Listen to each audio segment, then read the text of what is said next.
আমি ফারহানা শিশুফলা।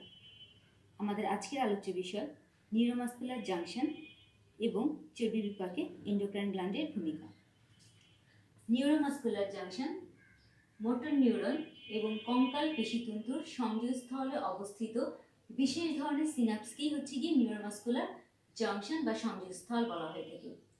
এই সংযোগস্থলে অতি ক্ষুদ্র একটি ফাঁক বা সিনাপটিক ক্লেফট আছে যা স্নায়ুতন্তুকে পেশিতন্তু থেকে পৃথক রাখে।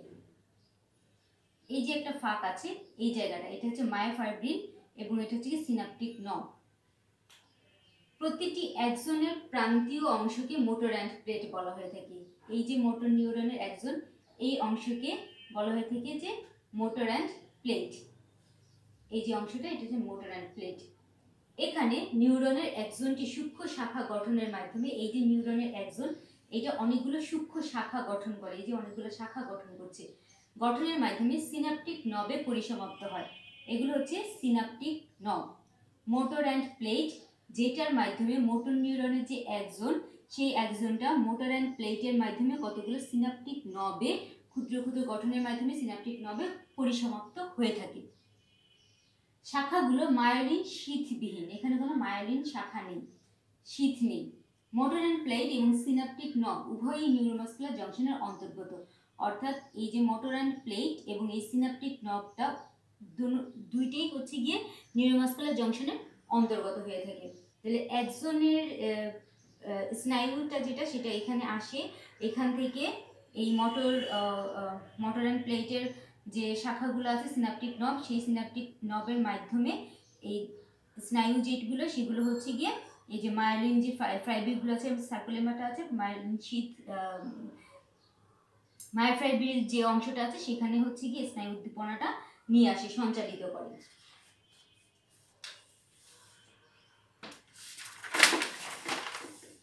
কঙ্কাল পেশিতে মায়োলিন আবরণযুক্ত বৃহৎ স্নায়ুতন্তু বিস্তৃত থাকে। এই স্নায়ুতন্তুগুলো শিশুমাকাণ্ডের এন্টেরিয়র হর্ন যেটা আছে সেটার বৃহৎ মোটর নিউরনস এর মাধ্যমে উৎপন্ন হয়ে থাকে। প্রতিটি স্নায়ুতন্তু অনেকগুলো শাখায় বিভক্ত হয়ে থাকে। যে পেশিতন্তু এটার মাধ্যমে যে স্নায়ুগুলো এই শাখায় বিভিন্ন শাখায় বিভক্ত হয়ে গেছে এবং যেগুলো এখানে হচ্ছে গিয়ে 3 থেকে 2000টির মতো পেশিতন্তুকে উদ্দীপ্ত করতে পারে। পেশিতন্তুর সাথে স্নায়ু প্রান্ত যে মধ্যবর্তী সংযোগস্থল, এই যে পেশিতন্তু এইটার সাথে স্নায়ু প্রান্তে, এইগুলো হচ্ছে স্নায়ু প্রান্তে, এইটার মধ্যবর্তী যে সংযোগস্থল সেটাই হচ্ছে গিয়ে নিউরোমাস্কুলার। অর্থাৎ এটা হচ্ছে গিয়ে পেশিতন্তু যদি হয়, এটা এই যে অংশগুলো এখানে সংযোগ হয়েছে, স্নায়ুর যে সংযোগ আছে সেই স্থানটাই হচ্ছে গিয়ে নিউরোমাস্কুলার সংযোগ স্থল। পেশিতন্তুর প্রায় মাঝামাঝি অবস্থানে এই সংযোগটা স্থাপিত হয়ে থাকে। পেশিতন্তুর মাঝখানটাতে হয়ে থাকে। 2% পেশিতন্তু ব্যতীত প্রতি পেশিতন্তুতে এরূপ একটি সংযোগস্থল থাকে, মানে অধিকাংশ পেশিতন্তুতে এই সংযোগস্থল থাকে, শুধুমাত্র 2% পেশিতন্তুতে এই সংযোগস্থল থাকে না। স্ট্রাকচার অফ নিউরোমাস্কুলার জাংশন, গঠন। এবার আসবো গঠনে। স্নায়ুতন্তু প্রান্তভাগে শাখান্বিত হয়ে জটিল গঠন সৃষ্টি করে, একে প্রান্তীয় প্লেট বলা হয়ে থাকে। প্রান্তীয় প্লেট সার্কোলেমা বা পেশি পর্দায় অবস্থিত অবতল খাদে অনুপ্রবিষ্ট হয়ে থাকে, কখনো সার্কোলেমা ভেদ করে না। অর্থাৎ এটা একটা জটিল গঠন। সার্কোলেমার যে পেশি পর্দাটা আছে সেই পেশি পর্দাতে এটা নিচে চলে আসে না, এটা এখানে অবস্থান করে, পেশি পর্দার মধ্যে অবস্থান করে থাকে। এটা সার্কোলেমার যে খাদে প্রান্তীয় প্লেট অবস্থান করে তাকে সিনাপটিক গাটার বলা হয়ে থাকে, আর প্রান্তীয় প্লেট এবং সিনাপটিক গাটারের মধ্যবর্তী স্থানকে সিনাপটিক ক্লেফট বলা হয়ে থাকে। সিনাপটিক ক্লেফট 200 থেকে 300 অ্যাংস্ট্রম প্রশস্ত এবং জিলেটিন জাতীয় পদার্থে পূর্ণ থাকে। গাটারের তলদেশে পেশিতন্তুর প্লাজমা পর্দা অসংখ্য ভাঁজ সৃষ্টি করে, এদের সেকেন্ডারি সিনাপটিক ক্লেফট বলা হয়ে থাকে।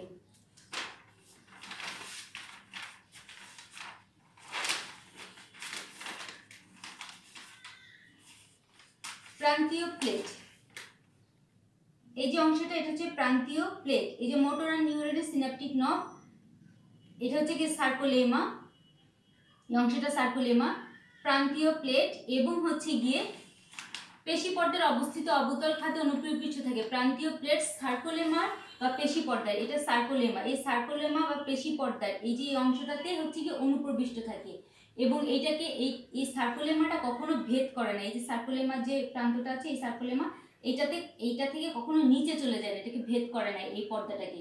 সার্কোলেমার যে খাদে প্রান্তীয় প্লেট অবস্থান করে তাকে সিনাপটিক গাটার বলে। যেখানে এই প্লেটগুলো অবস্থিত সেটা সিনাপটিক গাটার।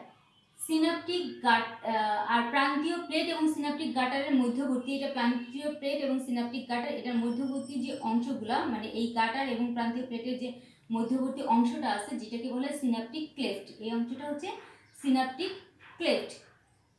সিনাপটিক ক্লেফট 200 থেকে 300 অ্যামস্ট্রং প্রশস্ত হয়ে থাকে। এটার প্রশস্ততা হচ্ছে গিয়ে 200 থেকে 300 অ্যামস্ট্রং এবং জিলেটিন জাতীয় পদার্থে এটা ভর্তি থাকে, জিলেটিন জাতীয় পদার্থে পূর্ণ থাকে। গাটারের তলদেশে পেশিতন্তুর প্লাজমা পর্দা অসংখ্য ভাঁজের সৃষ্টি করে। এই যে পেশিতন্তুর প্লাজমা পর্দাটা এটা অসংখ্য ভাঁজের সৃষ্টি করছে, এদের সেকেন্ডারি সিনাপটিক ক্লেফট বলা হয়ে থাকে।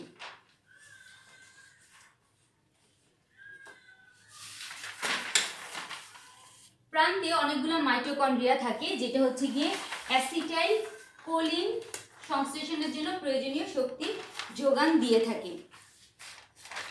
এইটাতে অনেকগুলো মাইটোকন্ড্রিয়া থাকে। এই মাইটোকন্ড্রিয়াগুলো হচ্ছে অ্যাসিটাইল কোলিন যে আছে সেটাকে সংশ্লেষণের জন্য প্রয়োজনীয় শক্তি যোগান দিয়ে থাকে। অর্থাৎ মাইটোকন্ড্রিয়াটা হচ্ছে গিয়ে অ্যাসিটাইল কোলিন যাতে সংশ্লেষিত হয় সেটার জন্য প্রয়োজনীয় এনার্জি দিয়ে থাকে। অ্যাসিটাইল কোলিন উদ্দীপনা স্থানান্তর যৌগ। অ্যাসিটাইল কোলিন যেটা আছে সেটা হচ্ছে গিয়ে যেই উদ্দীপনাটা একজন থেকে আসতেছে সেই উদ্দীপনাটা হচ্ছে গিয়ে সঞ্চারিত করতেছে বিভিন্ন স্থানে। প্রান্তীয় প্লেটের সাইটোপ্লাজমে, প্রান্তীয় প্লেটের যে সাইটোপ্লাজম আছে সেখানে অ্যাসিটাইল কোলিন সংশ্লেষিত হয় এবং ক্ষুদ্রাকার সিনাপটিক ভেসিকল, এই যে ক্ষুদ্রাকার যে অংশগুলো আছে সেইগুলোকে বলে সিনাপটিক ভেসিকল, এখানে সঞ্চিত থাকে। এটা সাইটোপ্লাজম, সাইটোপ্লাজমে অ্যাসিটাইল কোলিন যেটা আছে সেইটা সংশ্লেষিত হয় এবং সংশ্লেষিত হওয়ার পরে এটা ক্ষুদ্রাকার সিনাপটিক ভেসিকলে সঞ্চিত থাকে। একটি প্রান্তীয় প্লেটে প্রায় 30,000-এর মতো সিনাপটিক ভেসিকল থেকে থাকে। অন্যদিকে সিনাপটিক গাটারের ভাঁজগুলোতে, এই যে গাটারের যে ভাঁজগুলো, এই ভাঁজগুলোতে কোলিনেস্টারেজ নামক এনজাইম থাকে। এখানে কোলিনেস্টারেজ এনজাইম থাকে। এই এনজাইম অতিরিক্ত যে অ্যাসিটাইল কোলিন যেটা আছে, এই অ্যাসিটাইল কোলিন অতিরিক্ত যেগুলো থাকে সেই অ্যাসিটাইল কোলিনকে ভেঙে দেয়। তাহলে এটা হচ্ছে প্রান্তীয় প্লেট, এটা হচ্ছে গিয়ে গাটার, মধ্যবর্তী স্থানকে বলা হয় সিনাপটিক ক্লেফট এবং এই মাইটোকন্ড্রিয়া অ্যাসিটাইল কোলিনকে ভেঙে দেয়, সংশ্লেষিত হতে শক্তি যোগান দিয়ে থাকে এবং অ্যাসিটাইল কোলিন ক্ষুদ্রাকার সিনাপটিক ভেসিকলে সঞ্চিত থাকে। এই ভেসিকলটা এই গাটারে হচ্ছে গিয়ে অ্যাসিটাইল কোলিনেস্টারেজ এনজাইম থাকে, যেই কোলিনেস্টারেজ এনজাইমটা হচ্ছে গিয়ে এই অতিরিক্ত যে কোলিনেস্টারেজ যে অ্যাসিটাইল কোলিন যেটা আছে সেই অ্যাসিটাইল কোলিনকে ভেঙে দিচ্ছে। এটা হচ্ছে গাটার। এই অ্যাসিটাইল কোলিনে পূর্ণ সিনাপটিক ভেসিকল, যে সিনাপটিক ক্লেফটে অবমুক্ত অ্যাসিটাইল কোলিনগুলো সার্কোলেমার ভাঁজ, এগুলো হচ্ছে সার্কোলেমার ভাঁজ বা ইনভেজিনেশন, এরা অ্যাসিটাইল কোলাইনের জন্য রিসেপ্টর হিসেবে ধারণ করে। এই অ্যাসিটাইল কোলাইনকে রিসেপ্টর মানে রিসিভ করে নেয়। এরপরে স্নায়ু উদ্দীপনা নিউরোমাসকুলার সংযোগস্থলে পৌঁছানোর সাথে সাথে প্রান্তীয় প্লেটে 200 থেকে 300 সিনাপটিক ভেসিকল সিনাপটিক ক্লেফটের মধ্যে বেরিয়ে চলে আসে। অর্থাৎ এই যে ভেসিকলগুলো, এই ভেসিকলগুলো হচ্ছে কি এই সিনাপটিক ক্লেফটের মধ্যে বেরিয়ে আসে। এই ক্লেফটের মধ্যে এই যে এগুলো সিনাপটিক ক্লেফট এখানের মধ্যে বেরিয়ে আসে। পরিশেষে ভেসিকল ভেঙে, এই ভেসিকলটা এগুলো ভেঙে অ্যাসিটাইল কোলিন মুক্ত হয়। অ্যাসিটাইল কোলিন ভেসিকলে সঞ্চিত ছিল, এই ভেসিকল যখন এই ক্লেফটে চলে আসছে তখন অ্যাসিটাইল কোলিনটা মুক্ত হয়ে যাচ্ছে। মুক্ত হলে অ্যাসিটাইল কোলিন পেশিতন্তুর পর্দার সংস্পর্শে আসার, এই যে পেশিতন্তুর এটার পর্দার যখন সংস্পর্শে আসে 2 থেকে 3 মিলি সেকেন্ডের মধ্যে এই পেশিতন্তুগুলো উদ্দীপ্ত হয়ে যায় এবং এদের সংকোচন শুরু হয়ে যায়। অ্যাসিটাইল কোলিন স্টারেজ অতিরিক্ত অ্যাসিটাইলকোলিনেস্টারেজ যেটা এটা অ্যাসিটাইলকোলিনেস্টারেজ অতিরিক্ত অ্যাসিটাইলকোলিনকে ভেঙে দেয়। কারণ এই যে গাটারের মধ্যে হচ্ছে গিয়ে কি ছিল, গাটারের মধ্যে হচ্ছে ছিল অ্যাসিটাইল কোলিনেস্টারেজ এনজাইম যেটা ছিল সেটা হচ্ছে গাটারের মধ্যে ছিল। তখন অ্যাসিটাইলকোলিন যেটা অতিরিক্ত সেই কোলিনেস্টারেজ এনজাইমটা সেটা অ্যাসিটাইলকোলিনকে ভেঙে দেয়। অ্যাসিটাইলকোলিনের সংস্পর্শে পেশিতন্তুর পর্দার সোডিয়াম ভেদ্যতা বৃদ্ধি পায়, অর্থাৎ এখানে যে সোডিয়াম যে অংশটা আছে সেই সোডিয়ামটা ভিতরে ঢুকে যেতে পারে এবং দ্রুত পেশিতন্তুর মধ্যে সোডিয়াম আয়ন প্রবেশ করে। পেশিতন্তুটার মধ্যে সোডিয়াম আয়নটা প্রবেশ করে, ফলে প্রান্তীয় প্লেট অঞ্চলের এই যে প্রান্তীয় প্লেট এই অঞ্চলে পর্দার বিভব বৃদ্ধি পেয়ে 50 থেকে 70 মিলিভোল্টে উন্নীত হয়ে থাকে। এই পর্দাটা বিভবটা বৃদ্ধি পেয়ে যায় প্রান্তীয় প্লেটের এই বিভব পেশিতন্তুর পর্দার কার্যকরী বিভব সৃষ্টি করে। এই পেশিতন্তুর পর্দার যে কার্যকরী বিভব ও উদ্দীপ্ত হয়ে যায়, অনেক বেশি উদ্দীপ্ত হয়ে থাকে, প্রায় 50 থেকে 70 মিলিভোল্টে উন্নীত হয় এবং এ কি করছে, এটা প্রান্তীয় প্লেটের যে পেশিতন্তুর যে পর্দাটা আছে এই পর্দাটার বিভবকে কার্যকরী করে দেয়, যা বিদ্যুৎ প্রবাহের সূচনা ঘটায়, মানে বিদ্যুৎটা প্রবাহিত শুরু হয়। এই বিদ্যুৎ প্রবাহ পর্দার উভয় দিকে সঞ্চালিত হয়, দুই দিকে, এদিকেও সঞ্চালিত হয় এদিকেও সঞ্চালিত হয়, দুই দিকে সঞ্চালিত হয়।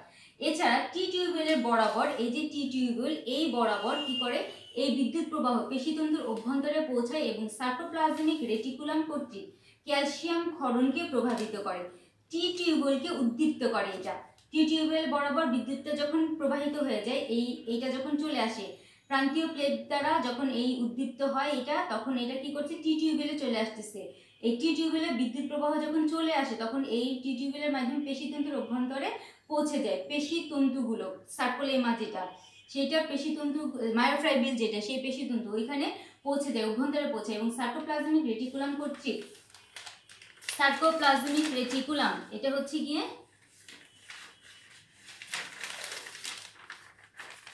এই যে মায়োফাইব্রিল অংশ এইখানে হচ্ছে গিয়ে পৌঁছে যায় এই টি টিউবওয়েলের মাধ্যমে। এই টি টিউবওয়েলের মাধ্যমে এই অংশগুলোতে এই শীথের মধ্যে পৌঁছে যায়।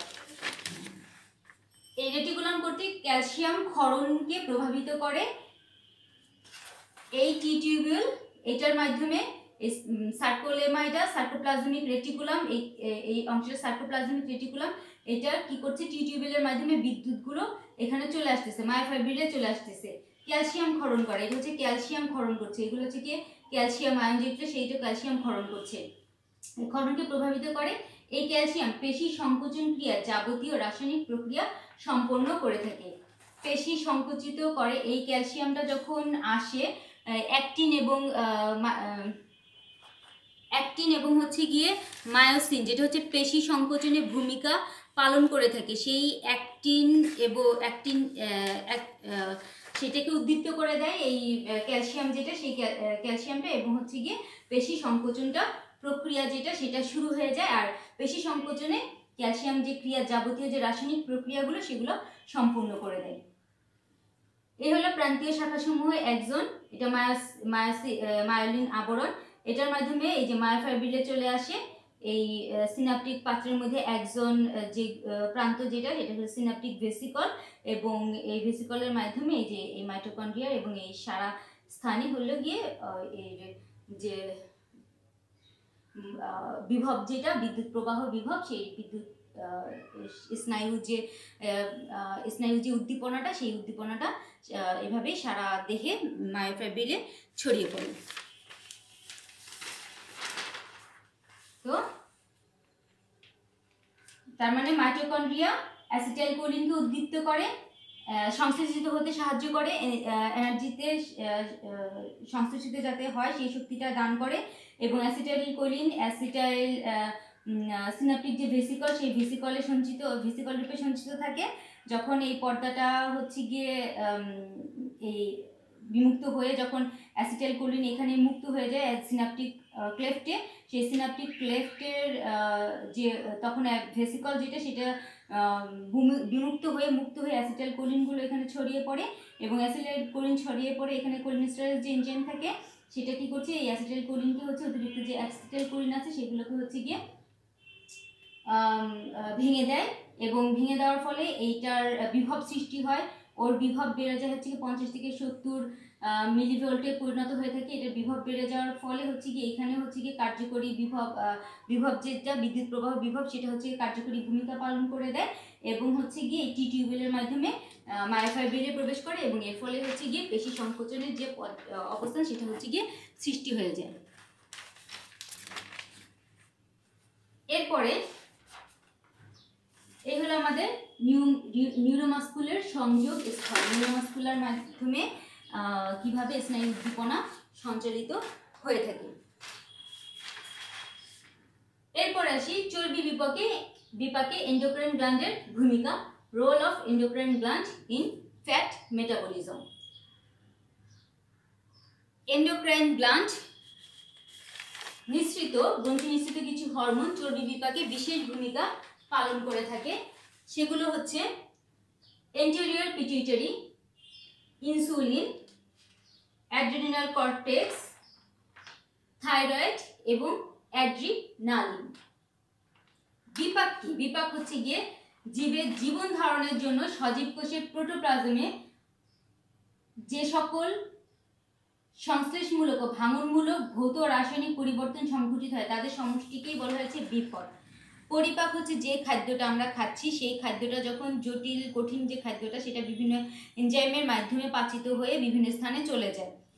এই যে পুষ্টিটা সেই পুষ্টিটা বিভিন্ন কোষে যায়। এই কোষের যে ভাঙনের ফলে যে শক্তিটা সঞ্চালিত হয় কোষের মধ্যে যে প্রক্রিয়াটা সম্পন্ন হয় সেটাই হচ্ছে কি আমাদের বিপাক।